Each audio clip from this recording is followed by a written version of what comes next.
하겠습니다.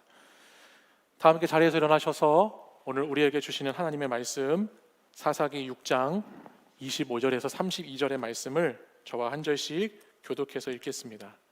사사기 6장 25절에서 32절의 말씀입니다. 그날 밤에 여호와께서 기드온에게 이르시되 내 아버지에게 있는 수소 곧 7년 된 둘째 수소를 끌어오고 내 아버지에게 있는 바알의 제단을 헐며 그 곁에 아세라 상을 찍고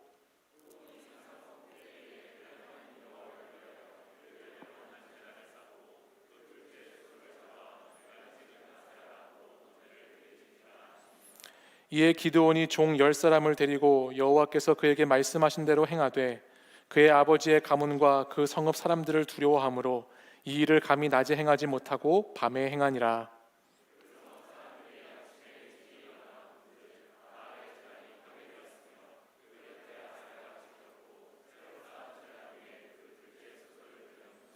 서로 물어 이르되 이것이 누구의 소행인가 하고 그들이 캐어 물은 후에 이르되 요아스의 아들 기드온이 이를 행하였도다 하고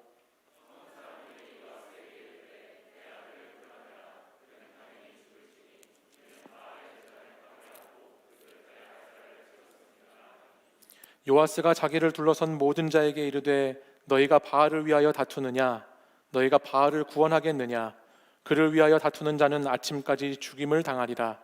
바알이 과연 신일진데 그의 제단을 파괴하였은즉 그가 자신을 위해 다툴 것이니라 하니라. 그날에 기드온을 여룻바알이라 불렀으니 이는 그가 바알의 제단을 파괴하였으므로 바알이 그와 더불어 다툴 것이라 함이었더라. 아멘. 이 말씀은 살아계신 하나님의 말씀입니다. 아멘. 오늘 본문 사사기 6장 25절의 말씀은 그날 밤에라고 하는 단어로 시작합니다. 그날 밤, 그날 저녁으로 그 시간과 그 장소로 저와 여러분을 초대하고 있는데 그날 밤은 어떤 밤인가, 어떤 날인가 25절 말씀을 읽기 전에 보기 전에 그날에 대해서 우리가 알기 위해서는 사사기 6장의 배경을 다시 한번 살필 필요가 있습니다. 지난주 우리는 해피데이를 통해서 기드온의 말씀을 잠깐 나누었었지요. 그러면서 사사기 6장 말씀을 보았는데 하나님께서는 기드온이라고 하는 사사를 부르셔서 이스라엘을 미디안의 압제에서 구원하라고 하려는 계획을 세우셨습니다. 7년 동안 이스라엘은 미디안의 압제 속에서 극심한 고통을 겪고 있었는데 그 고통 가운데 그들을 구원할 용사로 기드온이라고 하는 사람을 하나님은 선택하시고 그를 6장에 보면 부르십니다. 얼마나 미디안 사람들이 잔인하고 약탈을 일삼았는지 6장 본문 2절 말씀을 보면 이스라엘 백성들이 산 웅덩이와 동굴과 산성으로 도망가서 살았다라고 성경이 기록합니다. 미디안 사람들의 폭압 속에서 이스라엘 백성들은 가나안 땅에서 살지 못하고 자신의 정착지를 잃어버리고 미디안의 손을 피해서 산의 웅덩이 또 굴, 산성 같은 데에 숨어서 지내는 처지가 되어버렸다라는 말입니다. 또한 이어지는 3절 말씀을 보면 이스라엘 사람들이 양식을 거두기 위해서 씨를 심고 나면 미디안 사람들이 메뚜기 떼처럼 몰려와서 그 양식들을 다 약탈해 갔습니다. 또한 이스라엘에게 있는 양과 소와 나귀까지도 다 미디안 족속들이 가져감을 통해서 이스라엘 사람들이 머무는 곳은 완전히 황폐한 곳으로 다 만들어버리고 완전히 메마른 곳으로 만들어버리는 그런 사건들이 일어났습니다. 이스라엘 백성들은 가장 풍요로울 줄 알았던 가나안 땅에서 먹을 것 하나 없이 매우 가난하고 매우 궁핍한 사람들로 살아가야 되는 그런 아픔을 겪게 되었다라고 하는 것이죠. 하늘을 바라보면서 하나님을 바라보면서 살아가야 될 백성들이 땅만 바라보고 살아갈 때 땅에 있는 것만 보면서 살아갈 때 그들이 얼마나 비참해질 수 있는가라고 하는 것을 오늘 이 미디안의 압제 속에 있는 이스라엘을 통해서 우리는 보게 됩니다. 그 고통의 현실을 적나라하게 우리에게 보여주는 한 사건이 있는데요. 그것이 오늘 읽진 않았지만 우리 본문 앞에 있는 6장 11절 이하에 있는 말씀이에요. 우리 11절 말씀을 같이 한번 읽어볼까요? 읽겠습니다. 시작. 여호와의 사자가 아비에셀 사람 요아스에게 속한 오브라에 이르러 상수리나무 아래에 앉으니라. 마침 요아스의 아들 기드온이 미디안 사람에게 알리지 아니하려 하여 밀을 포도주 틀에서 타작하더니. 아멘. 여러분, 이 장면은 매우 유명한 장면인데요, 기드온이 밀을 타작하는데 포도주 틀에서 타작을 하게 된다는 유명한 말씀의 모습입니다. 보통 밀타작은 넓은 들판에서 마을 공동체 사람들이 다 같이 모여서 이렇게 알곡을 타작하는 일을 하는데, 오늘 이 이스라엘 백성들은 미디안의 압제가 너무나 큰 나머지 앞에서 말씀드린 것처럼 곡식을 타작하기만 하면, 거두기만 하면 다 미디안 족속들이 메뚜기 떼처럼 쓸어가 버렸기 때문에 포도주를 짜는 그 틀에 숨어서 지금 밀을 타작하고 있습니다. 숨어서 밀을 이렇게 거두고 있다라고 하는 거예요. 여러분, 군대에 가면 초코파이를 화장실에서 먹는 이야기 들어보셨나요? 눈물 젖은 초코파이의 이야기가 있습니다. 서러운 이등병 시절에 PX에도 가지 못하고 내 관물대에도 두지 못하고 초코파이가 생기면 내무반에서 마음껏 먹지 못하기 때문에 저 초코파이를 몰래 세면 가방에 숨겨서 화장실에 가지고 가서 거기에서 쭈그려서 그 초코파이를 먹었던 그 이야기 한번 좀 들어보셨습니까? 저도 이등병 시절 초코파이를 화장실에서 먹어본 사람으로서 행여나 화장실에 가서도 비닐 뜯는 소리가 들릴까봐 그 비닐도 자그맣게 찔찔찔찔 비닐을 뜯어서 그 초코파이 한 입 입에 베어 물고 나면 얼마나 맛있는지.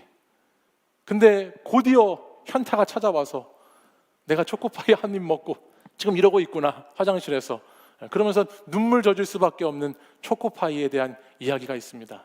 숨어서 먹어야 할 수밖에 없는 내무반 고참들의 핍박과 압제 속에서 초코파이를 화장실에서 먹어야 될 수밖에 없는 그런 군 시절 이야기가 있는데, 오늘 미디안 그 압제 가운데 있는 이스라엘 백성을 생각하면서 제가 저 이야기가 딱 생각이 났어요. 이 초코파이, 눈물 젖은 초코파이보다 수백 배, 수천 배 훨씬 더 힘든 현실 속에서, 고통 속에서 지독한 현실 가운데 살아가는 이들의 모습이 보였습니다. 광야 40년의 세월을 지나서 이제 풍요로운 땅인 가나안에 와서 조금 더 형편이 나아지고 잘 먹고 잘 살 줄 알았던 백성들에게, 하나님을 떠난 백성, 하나님을 버린 백성은 결코 풍요로운 인생이 아니라 더 메마르고 더 줄이고 더 궁핍한 인생이 될 수밖에 없는 모습을 우리는 말씀을 통해서 보게 되는 것이죠. 앞에서 잠깐 말씀드린 밀 타작하는 장면이, 그림 한번 보여주시겠어요? 원래는 밀을 저런 넓은 공간에서, 위에 보시면 나귀가 이렇게 타작하는 판을 끌면 거기에 밀의 알이 이렇게 모여지는, 나달을 모으는 저런 공간에서 밀을 타작해야 되는데, 아래 공간이 흑백이어서 좀 크게 보이지 않지만 저 포도주 틀을 짜는 저 틀은 한 3평 남짓한 아주 작은 공간이에요. 그러니까는 넓은 30평 이상, 300평 이상 되는 공간에서 밀을 이렇게 마을 사람들이 함께 타작하며 살았던 백성들의 모습이 저 작은 3평의 공간 안에 갇혀서 포도주 틀을 짜는, 포도즙을 짜는 그곳에서 저렇게 밀을 타작할 수밖에 없는 현실을 보았을 때, 지금 이스라엘이 처한 참 처참하고 어두운 현실, 참 비참한 현실을 우리는 말씀을 통해서 보게 된다라고 하는 것입니다.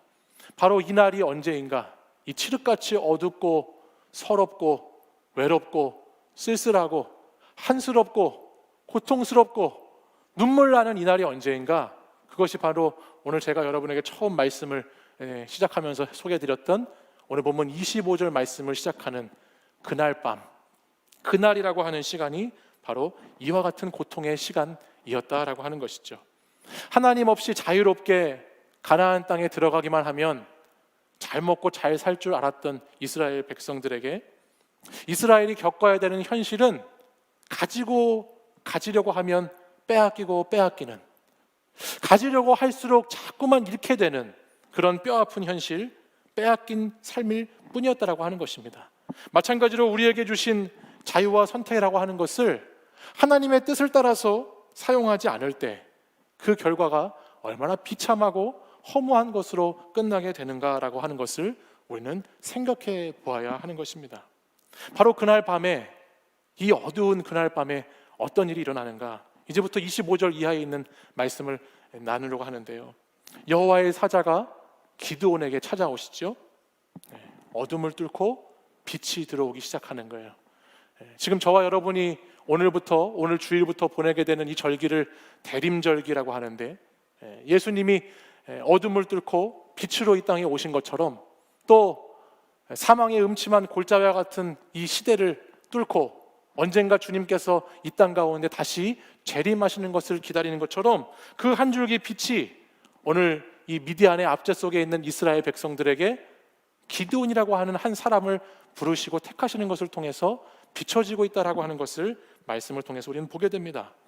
하나님은 기드온을 찾아오셔서 그를 큰 용사라고 부르시지요. 그리고 미디안의 손에서 이스라엘 백성들을 구원하라고 말씀하세요. 기드온은 자신의 현실을 딱 보니까, 지금 기드온이 어디에 있었다고 그랬어요? 뭐 하고 있었다고 그랬어요? 그날 밤이 어떤 밤이라고요? 현실을 딱 보니까 3평밖에 안 되는 이 포도주 즙을 짜는 틀, 그 작은 공간에서 자신에게 그래도 밀이라도 수확해서 그거라도 목숨을 구하려고 하는 그 현실 속에서, 비참한 자신의 현실 속에서 하나님의 부르심을 딱 받게 된 거예요. 하나님께서 내가 이렇게 연약하고 내가 이렇게 부족하고 약하고 작은 자 같은, 아무것도 보잘것 없는 것 같은 나에게 찾아오셔서 말씀하시니, 기드온은 그 하나님 앞에, 말씀 앞에 바로 순종하기가 참 어려웠을 것 같아요. 하나님, 저를 좀 보십시오. 제 꼴을 좀 보십시오. 제 가정을 좀 보시고 제 민족을 좀 보시고 제 형편을 좀 보십시오. 제가 어떻게 하나님의 말씀을 따라서 이스라엘을 미디안 손에서 구원할 사람이 될 수 있겠습니까? 라고 하는 대답을 기드온이 할 수밖에 없는 현실 속에 놓여 있습니다. 그러나 하나님은 그런 기드온에게 끝까지 찾아오셔서 그에게 임마누엘의 주님, 내가 너와 함께 하리라고 하는 주님으로 찾아오셔서 그에게 내가 하나님의 일을 하시겠다라고 말씀하십니다. 오늘 이 본문을 통해서 우리가 배워야 하는 것이 있습니다. 그것은 기드온에게 아브라함과 같은 큰 믿음, 여호수아와 같은 큰 용기는 없었다 할지 모르지만, 그가 주님을 만나고 나서 그는 나름대로 최선을 다해서 주님의 말씀을 따라갔던 사람이라고 하는 것입니다.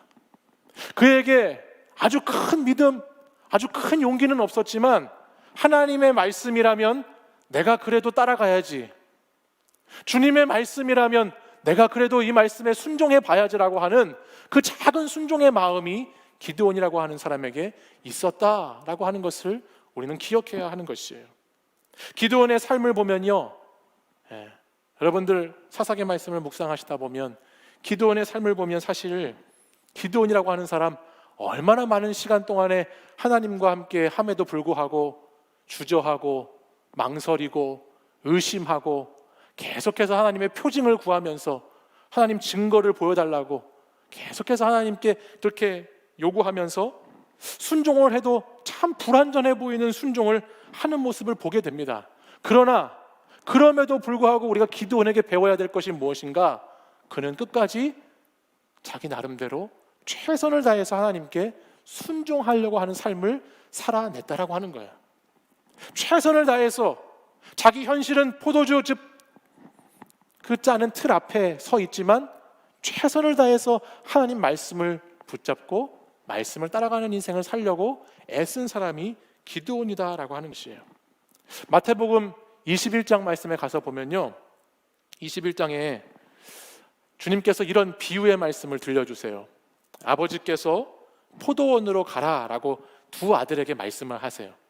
근데 첫째 아들은 네 하고 가지 않았고요, 둘째 아들은 가기 싫다고 했는데 나중에는 뉘우치고 아버지의 말씀대로 포도원에 갔다라고 하는 비유의 말씀이 나와요. 이 비유의 말씀을 하시면서 주님께서는 누가 아버지의 뜻대로 행한 자냐라고 물으십니다. 겉으로는 예하면서, 겉으로는 잘하는 척하면서 진짜 순종은 하지 않는, 정말 순종하지 않는 종교인들, 정말 지독하게 순종하지 못하는 그 바리새인과 서기관 같은 그 종교인들에게 너희들은 지금 정말 순종하고 있는 것이 아니야. 그냥 외식적인 종교 행위만을 하고 있는 것일 뿐이지 종교인을 모습을 가장한 것뿐이지 정말 신앙인은 아니고 제자는 아니야 라고 말씀을 하시는 것이죠. 그러면서 하나님의 뜻대로 하는 자여야만이, 주님의 뜻대로 하는 자여야만이 천국에 들어갈 수 있다라고 하는 것. 주여 주여 하는 자가 다 천국에 들어가는 것이 아니고 아버지의 뜻대로 순종하는 자만이 천국을 소유하고 천국을 살아낼 수 있는 백성이라고 하는 것을 말씀하고 있어요. 근데 그 말씀을 보다 보면 우리도 얼마나 많은 순간 우리의 익숙하고 습관화된 이 종교 신앙생활 속에서 하나님의 정말 온전하신 뜻을 따르지 않으면서 살아가는가라고 하는 것을 생각해 보지 않을 수 없습니다. 저와 여러분들이 정말 온전한 순종을 하고 있는가? 내 삶에서 최대한의 순종, 정말 최고의 순종으로 하나님께 나아가고 있는가라는 생각을 해보면 얼마나 핑계대기 바쁜 모습인지 모르죠. 주님, 저라고 이렇게 살고 싶겠습니까? 저라고 그렇게 하고 싶겠습니까? 라고 하는 대답만 내어놓으면서 하나님 말씀에 순종하지 못하는 때가 얼마나 많은지 모릅니다. 근데 여러분 기억해야 할 것이 있습니다. 잘 들으세요. 기억해야 할 것이 있습니다. 순종은 여러분이 가진, 내가 가진 어떤 것을 드리는 것이 아니라 나를 드리는 것이 순종이라고 하는 사실입니다. 여호와의 사자가 기드온을 찾아왔을 때 지난주에도 잠깐 말씀드렸죠. 기드온은 자기에게 있는 무엇으로 하나님의 말씀에 순종할까 고민했어요. 내가 무엇으로 하나님의 뜻을 이룰 수 있겠습니까? 내가 무엇을 가지고 이스라엘을 구원할 수 있겠습니까? 무엇을 가지고라고 기드온은 늘 생각했습니다. 그러나 온전한 순종은 거기에 있는 것이 아닙니다. 진짜 순종은 내가 가진 무엇이 아니라 나를 하나님께 드릴 때, 내 마음과 내 뜻과 내 생각과 내 삶을 주님께 드리는 것, 그것이 가장 귀한 순종이고 가장 올바른 순종이라고 하는 것입니다. 내 형편이 나아지고 상황이 나아지고 내가 힘이 생겨서 순종하는 것이 아니라 나는 하염없이 부족하고 모자라고 보잘것이 없는 모습이지만 기꺼이 주님을 믿고 기꺼이 주님을 의지해서 나를 드리는 것, 그 주님의 말씀을 따라가 보는 것, 그것이 순종이라고 하는 것을 오늘 사랑하는 청년 여러분들이 꼭 기억하실 수 있기를 바랍니다. 그 순종의 길, 그 순종의 정점이 뭐냐? 그게 바로 오늘 25절 그날 밤의 사건이에요. 우리 25절 말씀을 함께 볼까요? 그날 밤에 어떤 일이 일어났는지 보십시다. 같이 읽겠습니다. 시작. 그날 밤에 여호와께서 기드온에게 이르시되 내 아버지에게 있는 수소 곧 7년 된 둘째 수소를 끌어오고 내 아버지에게 있는 바알의 제단을 헐며 그 곁에 아세라 상을 찍고, 우리 그 아래 27절도 함께 한번 보겠습니다. 27절도 같이 읽죠. 시작. 이에 기드온이 종 10사람을 데리고 여호와께서 그에게 말씀하신 대로 행하되 그의 아버지의 가문과 그 성읍 사람들을 두려워하므로 이 일을 감히 낮에 행하지 못하고 밤에 행하니라. 아멘. 하나님께서 말씀하신 대로 순종하죠. 그렇죠? 순종해요. 근데 여러분 기드온의 모습이 어때요? 두려움이 있어요. 많이 두려워해요. 불안해해요. 불확실해요. 그런 가운데에도 순종해 나가지요. 많은 두려움이 있었어요. 그래도 그는 말씀대로 행하지요. 비록 낮에는 하지 못하지만 밤에라도 뭐라고 되어 있습니까? 행하니라라고 말씀이 기록되어 있죠. 하나님이 말씀하신 대로 두려움 속에서도 불안 속에서도 그 말씀 쫓아서 행하고 있어요. 그가 왜 두려워하고 있을까요? 여기에는 몇 가지 이유가 있는데, 첫 번째는 이스라엘 가운데에 이 가나안 우상 문화가 너무나 깊이 들어와 있었던 거예요. 이스라엘 백성들 사이에서 가나안 우상 숭배 문화가 얼마나 깊이 들어와 있었으면 지금 하나님을 섬겨야 하는 이스라엘 백성의 모습이 아니라 얼마나 이 바알을 섬기는 데 심취해 있었으면 그 바알의 우상을 허는 일을 자기 동족들에게 걸릴까 봐 그 두려움 때문에 밤에 이 일을 행했다라고 성경이 기록하죠. 하나님과 멀어진 백성들, 사회 속에 만연했던 우상 숭배의 현실을 적나라하게 보여줍니다. 이스라엘 백성들이 미디안 민족에게 빼앗겼던 것은 단지 그들이 먹을 양식만이 아니고 그들의 가축만이 아니고 이들이 미디안의 압제 속에서 빼앗기고 말았던 건 뭐냐면 그들이 가지고 있어야 하는 신앙의 정체성을 빼앗기고 영적 구별됨을 빼앗긴 아주 정말 뼈아픈 현실, 정말 비참한 현실 때문에 두려워하는 기드온의 모습이 보입니다. 그리고 좀 더 구체적으로 이 본문을 보면 기드온의 그 집안, 자기 아버지의 집에 지금 뭐가 있습니까? 아버지의 집에 바알의 제단과 아세라의 우상이 있습니다. 기드온의 아버지의 이름이 여러분 뭔지 아세요? 우리 본문 오늘 읽었는데 기드온 아버지의 이름이 요아스라고 하는 사람이에요. 요아스라고 하는 히브리 언어의 뜻은 여호와의 불이라고 하는 뜻을 가지고 있는 사람이에요. 이름은 여호와의 불이라는 이름인데 지금 그 요아스의 집에 뭐가 있어요? 바알을 위한 제단을 향한 불, 바알 우상을 섬기기 위한 불을 가지고 있었던 가정, 얼마나 아이러니한 가정이 아닐지 모르죠. 아이러니한 시대의 모습이에요. 특별히 이 이후에 있는 말씀을 보면 그 당시 성읍에 있던 사람들이 이 바알의 제단과 우상이 막 쓰러져 있는 것을 보고, 불타버린 것을 보고 요아스의 집에 찾아오죠. 그러니까 요아스 집 안에 있었던 이 바알의 제단이라고 하는 것은 굉장히 상당히 큰 규모를 갖고 있는, 그 지역에 있는 많은 사람들이 아마도 요아스의 집에 몰려와서 바알을 숭배하는 제사를 드리고 제물을 드리고 바알을 예배하는 행위를 했다라고 보여지는 그 공간이 사용되었던 것이 기드온의 아버지의 집입니다. 근데 놀라운 것이 무엇입니까, 여러분? 놀라운 것이 무엇이에요? 바로 그러한 기드온에게 누가 찾아오셨다는 거예요? 하나님께서 찾아오셨다는 거예요. 하나님께서 그러한 배경을 가진 기드온에게 찾아오셔서 기드온을 부르시고 그에게 순종의 길을 걷게 하시고 그를 통해서 하나님의 일을 하시고 있는 모습을 오늘 말씀을 통해서 우리에게 보여주신다라는 말씀이에요. 하나님의 부르심이라고 하는 것은 특별한 집안, 아브라함과 같은 믿음의 집안을 통해서, 믿음의 가문을 통해서만 이루어지는 것이 아니라 그 시대, 그 시간을 살아가고 있는 평범한 어떤 사람, 오늘이라고 하는 현실 속에서 아파하고 있는 그 사람, 자신을 약하다고 생각하는 사람, 작은 자라고 생각하는 사람, 큰 용기가 없는 사람, 오늘도 내 믿음이 얼마나 되는지 몰라서 날마다 오락가락하는 사람, 하나님을 시험하고 하나님을 만났어도 다시 또 하나님을 떠나가기 바쁘고 하나님께 늘 부족하다고 말하는 그러한 사람에게도 하나님은 오늘 찾아와 주시는 하나님이시다라고 하는 것을 우리는 말씀을 통해서 깨닫게 되는 것이죠. 그리고 그 하나님은 그런 하나님의 사람을 찾으실 뿐만 아니라 하나님이 택하신 사람을 통해서 하나님이 원하시는 일을 하시는 하나님이시다라고 하는 말씀입니다. 그러므로 사랑하는 여러분, 하나님의 일은, 저를 보시겠어요? 저 한번 보세요. 하나님의 일은 내 믿음의 분량과 내 믿음의 능력으로 하는 것이 아닙니다. 하나님의 일은 여러분에게 있는 믿음의 크기로, 여러분에게 있는 믿음의 능력으로 하는 것이 아니에요. 내가 두렵고 내가 떨리지만 불안하지만 하나님의 일은 순종하는 만큼 하나님께서 일하신다라고 하는 것이죠. 하나님은 여러분의 믿음만큼 일하시지 않아요. 여러분의 믿음만큼 일하시지 않아요. 하나님은 여러분의 순종만큼 일하시죠. 아니, 여러분이 순종하는 만큼 여러분은 하나님이 어떻게 일하시는가를 경험하게 되는 것입니다.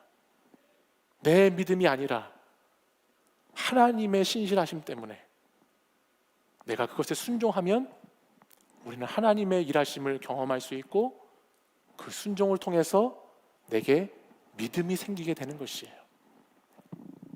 오늘 비록 여러분이 어떤 현실을 살아가고 있는지 모르겠어요. 오늘 어떠한 압제 속에서, 어떠한 압력 속에서, 압박 속에서, 어떠한 무게감 속에서 여러분의 어깨를 그렇게 짓누르고 여러분의 삶의 무게를 한없이 무겁게 해서 계속 여러분을 작게 만드는 그 어떠한 현실 속에 살아가는지 저는 다 알지 못해요.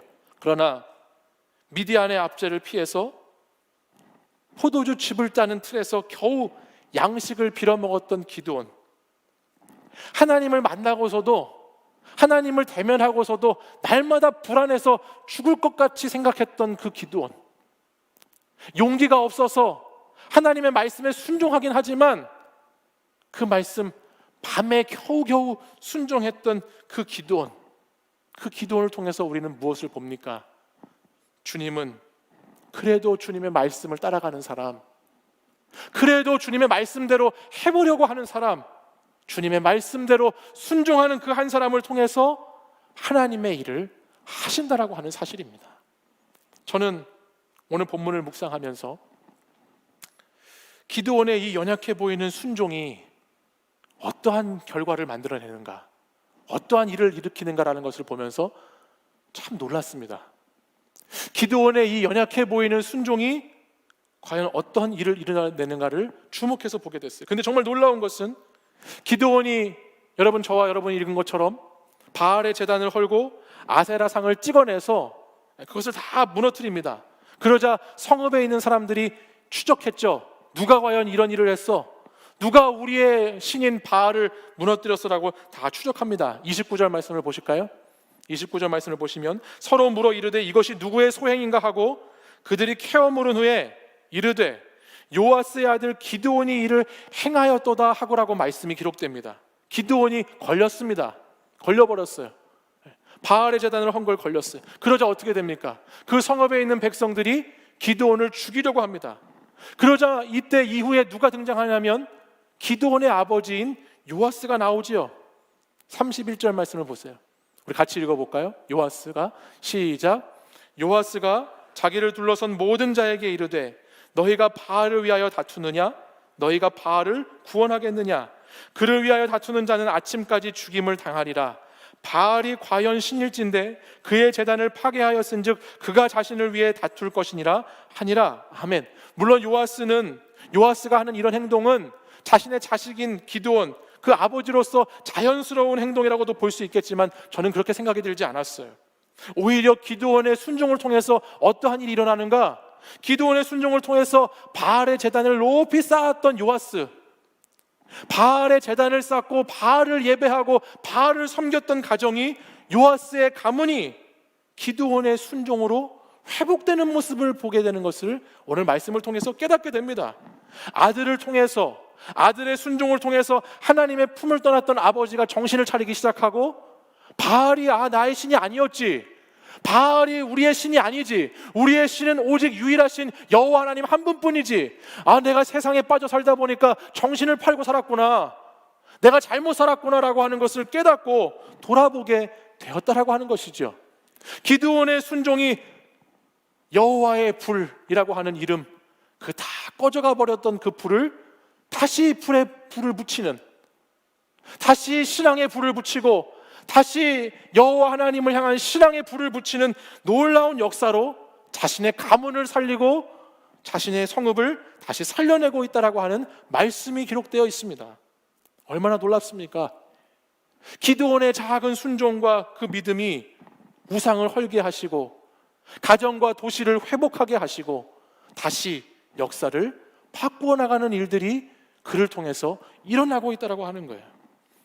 저는 사랑하는 우리 청년 여러분들을 통해서, 여러분의 순종을 통해서 하나님께서 이와 같은 일들을 여러분의 가정에서, 여러분의 일터에서, 교회에서, 여러분의 삶의 자리에서도 이루어 가시기를 간절히 소망합니다. 교회 안에서, 아니 세상에서도 여러분을 부르는 대명사가 있잖아요. 여러분을, 청년들을 뭐라고 부르죠? 다음 세대라고 부르죠. 그렇죠? 대명사처럼 여러분들을 다음 세대라고 불러요. 근데 사사기 말씀을 보면 가장 큰 사사기의 문제의 시작이 어디에 있었나요? 사사기 2장 10절 말씀에 가서 보면 여호수아가 죽은 후에 이스라엘 백성이 다음 세대가 되어야 하는데 다른 세대가 되어버리죠. 하나님을 알지 못하는 다른 세대가 되어버림으로써 그들의 모습이 오늘처럼 이렇게 비참한 현실에 놓여지게 되었다라고 하는 거예요. 사랑하는 청년 여러분, 저는 우리 더스토리 청년 여러분들이 다른 세대가 아니라 믿음의 세대, 순종의 세대가 되시기를 간절히 소망합니다. 여러분의 최선을 다한 순종이, 여러분의 최고의 순종이 무너진 이 시대의 교회를 살리고, 무너진 이 세상을 살리고, 이 나라와 민족과 열방을 살릴 수 있는 순종이 될 줄 믿습니다. 말씀과 기도로 선교적인 삶을 살고자 달려왔던 지난 4년여의 시간은 결코 헛되지 않은 시간이라고 저는 믿습니다. 여러분과 함께 말씀으로, 기도로 선교적인 삶을 사는 그리스도인으로 같이 달려왔던 시간이 여러분의 순종과 함께 열매 맺는 날이 오게 될 것입니다. 여러분이 하나님의 말씀에 최선을 다해서 순종할 때 다음 세대가 기성세대를 살리는 그런 놀라운 하나님의 일들이 저는 여러분을 통해서 일어났으면 좋겠어요. 하나님께서 여러분 한 사람 한 사람을 사용하셔서 여러분의 가정도 살리시고 교회도 살리고 민족을 살리는 그 위대한 하나님의 역사의 이야기가 많이 들려지고 전해지기를 간절히 소망해 봅니다. 하나님은 반드시 순종하는 한 사람을 통해서, 순종하는 공동체를 통해서 다시 회복과 다시 부흥의 날을 허락하실 줄 믿습니다. 우리가 하나님 말씀에 순종하는 공동체가 될 때 다시 여러분들은 이전보다 더 좋은 청년의 시절을 보내게 될 것입니다. 하나님 말씀에 순종하시고 주님께서 여러분의 청년의 때를 지금 이 모습처럼 이대로 두지 않으시고 더 좋은 것을 예비하셨다는 믿음 안에서 주께 순종하고 주님의 말씀을 따라가는 그 길을 담대히 걸어가시는 저와 여러분이 되기를 간절히 소망합니다. 우리 다 함께 자리에서 일어나셔서 우리를 사용하소서라고 하는 우리 결단을 찬양하고 함께 기도하겠습니다.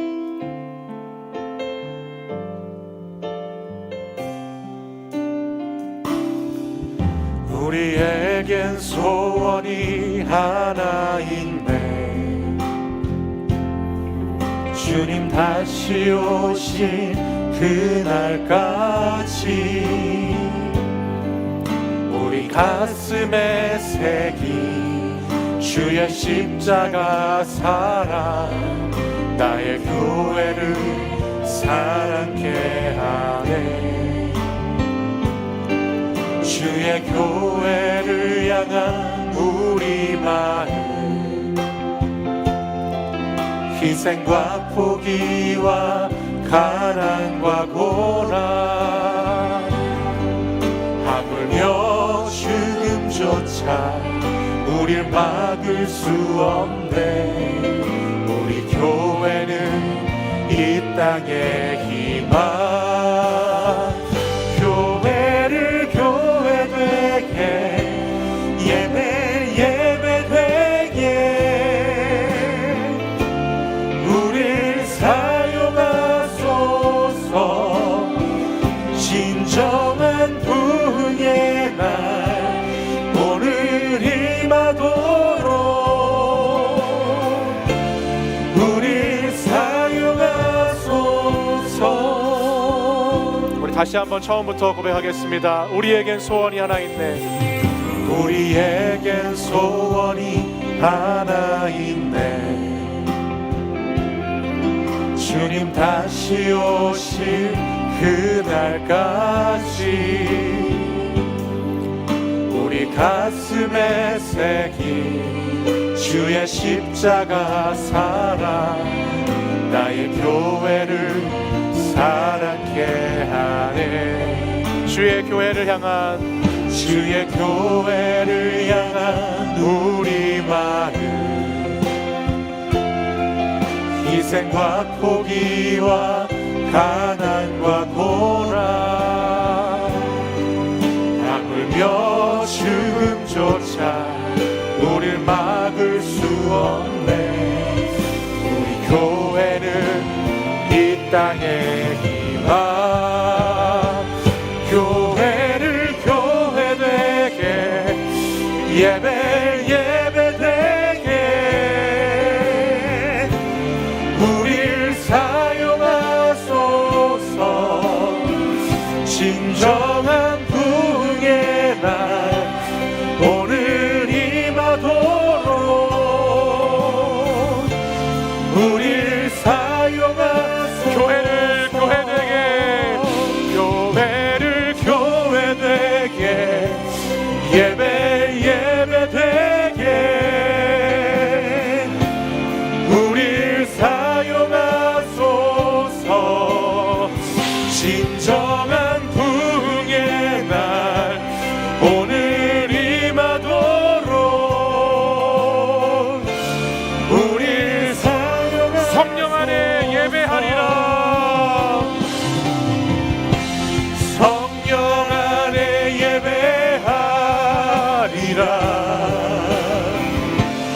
자유의 마음으로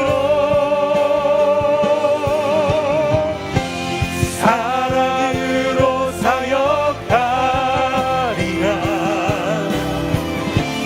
교회는 생명이니 성령 안에 예배하리라. 성령 안에 예배하리라. 자유의 마음으로 사랑으로 사역하리라. 교회는 생명이니 교회는 생명이니 교회를 교회되게 교회되게 예배되게 우릴 사용하소서. 진정한 부흥의 날 오늘 임하도록 우릴 사용하소서. 우리 마지막으로 한 번 더 교회를 교회되게 교회되게 예배되게 우릴 사용하소서. 진정한 부흥의 날 오늘 임하도록 우릴 사용하소서. 우리 이 시간 함께 기도하겠습니다. 주님,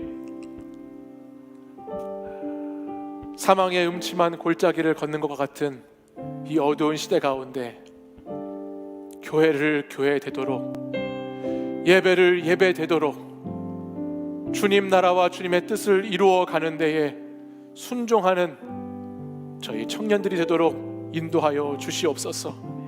주께서 우리 청년들을 사용하셔서 우리 청년들을 믿음의 일꾼들로 택하여 부르시고 우리 청년들의 작은 순종으로 말미암아 하나님의 뜻을 이루어 가시고 주님의 역사를 이루어 가실 것을 기대하고 소망합니다.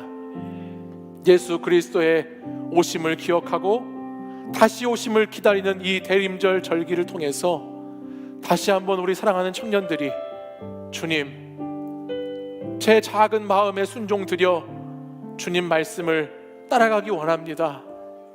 주님, 현실은 어둡고 무기력하고 힘겨운 현실이지만 주님의 말씀을 따라서 다시 순종하는 삶의 길을 걸어가기를 간절히 소망합니다라고 하는 이 기도를 같이 드릴 수 있기를 바랍니다. 주님께서 사랑하는 청년들을 오늘 이 자리에 택하여 부르셨사오니 주님, 이들에게 다시 주님의 말씀에 순종할 수 있는 영을 부어주시고 순종의 영, 성령의 영으로 이 시간 충만케 하셔서 믿음의 길을 담대하게 걸어갈 수 있도록 인도하여 주시옵소서. 주님, 어두운 시대를 밝힐 수 있는 믿음의 용사 되게 하여 주시옵소서. 주님, 무너진 이 시대의 교회를 다시 회복하고 살릴 수 있는, 다시 예배로 일어날 수 있는 그런 공동체 되게 하여 주시옵소서. 주님, 우리 사랑하는 청년들이 주께 부르짖어 기도할 때에 놀라운 하나님의 역사를 경험하는 자들 되도록 인도해 주시옵소서. 이 시간 우리 주여 세 번 부르짖고 간절히 합심하여 기도하겠습니다. 주여, 주여, 주여.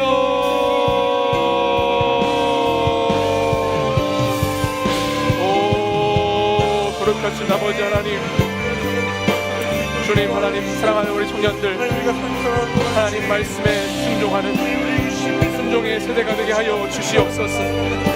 아버지 하나님, 무너진 교회와 무너진 예배를 세워갈 수 있는 순종의 사람들이 되게 하여 주시고 꺼져가는 하나님의 불을 일으킬 수 있는, 다시 여호와 하나님의 불을 붙여 살려낼 수 있는 믿음의 용사들 되게 하여 주시옵소서. 아버지 하나님, 청년들의 순종을 통해서 아버지 이 시대가 다시 주님 품에 올려드리기를 원합니다. 다시 청년 세대들이 일어나서 주님을 온전히 예배하는 자들이 되기를 원합니다. 주여, 아버지 인도하여 주옵소서. 주여, 우리 청년들을 하나님 인도해 주옵소서.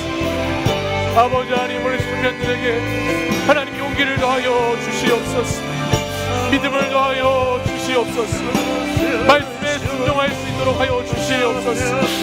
그리하여 하나님 순종의 일꾼들이 되게 하시고 순종의 용사들이 되게 하셔서 내 믿음의 크기가 아니라 내 믿음의 능력이 아니라 하나님께서 일하시는 것, 하나님께서 일하시는 순종하는 하나님 역사하여 주시옵소서.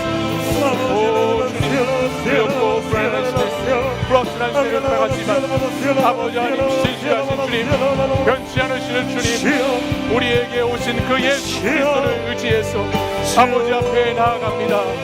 주여 일하시옵소서. 주여 역사하여 주시옵소서. 주여 사랑하는 우리 청년들을 아버지 하나님 믿음의 일꾼들로 사용하여 주옵소서. 주여 기름 부어 주옵소서. 주여 능력을 더하여 주옵소서. 주여 하나님의 사람들을 세워 주옵소서. 주여 믿음의 도력자들을 일으켜 주옵소서. 주여 공동체를 뜨겁게 사랑하고 주여 데려갈 자들을 하나님 세워 주옵소서. 주님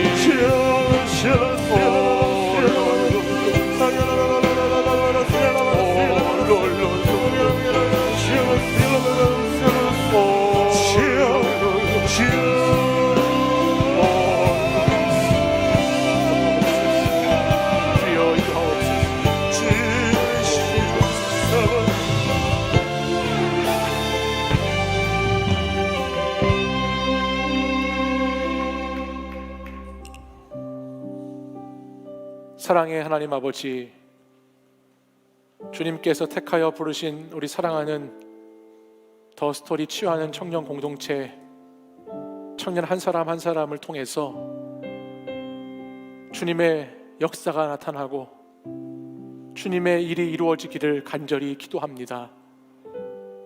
기드온과 같은 한 사람을 주님 세우셔서 우리 청년을 통해서 그의 가정이 회복되게 하시고 그의 일터가 회복되게 하시고 그의 교회가 회복되고 나라가 회복되고 민족과 열방이 회복되는 귀하고 복된 역사들이 우리 사랑하는 청년들을 통해서 일어날 수 있도록 인도하여 주시옵소서. 주님, 우리는 믿음의 크기만큼 믿음의 능력만큼 순종하는 것이 아니라 주님, 순종하는 만큼 믿음이 생긴다는 것을 기억하면서 주님 말씀 따라 오늘도 나의 삶의 최고의 순종, 나의 삶의 최선의 순종을 감당하는 자들이 되기를 기도합니다. 주님, 순종하는 청년들 주님 사용하여 주셔서 이 시대 무너진 교회, 무너진 예배를 회복하게 하여 주시고 하나님 나라의 부흥의 시대를 다시 맞이할 수 있도록 주여 긍휼과 자비를 베풀어 주시옵소서. 아버지 하나님, 우리 청년 공동체의 예배가 회복되기를 원합니다. 아직도 이 예배 자리에 나오지 못하는 수많은 청년들이 다시 주님의 거룩한 부르심 앞에, 주님의 초청 앞에 용기 내어 나올 수 있도록 주님 인도하여 주시고 그 작은 순종이, 작은 삶의 순종들이 하나님을 예배하는 것으로 삶의 예배로 이어져서 진정한 변화와 진정한 치유와 회복이 일어날 수 있도록 주님 역사하여 주시옵소서.